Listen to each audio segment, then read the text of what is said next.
Okay. Hey, so we're back here at 25 hour. The sun is slowly setting. The cars are going round and round. Our green number 99 car has moved up to the 15th position. I think they're second in class. They're doing really good. We are having some problems with our number 6 car. It's over here. We popped the differential a little bit earlier, and so we had to put a diff in it.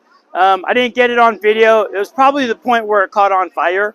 But so now we have it here. It just died. We don't know what's going on yet. So I'm going to get over there and help them diagnose it, and then we'll bring you back more action here at the 25 hour. Thank you.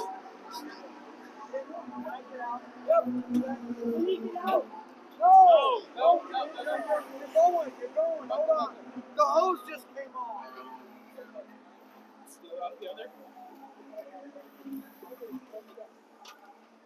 Check everything else.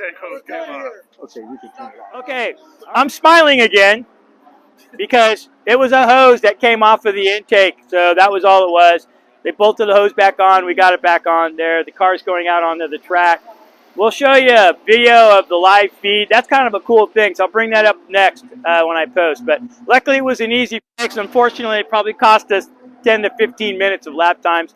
That car's in E3, and so still a good chance to come back on that. The reason why I know is because there are one car out there that in E3 that they usually do pretty good, but they get sleepy when the sun goes down, so they come in and they park their car, then they go get a hotel, and then they eat breakfast, and then they come back the next morning. I know we got them beat.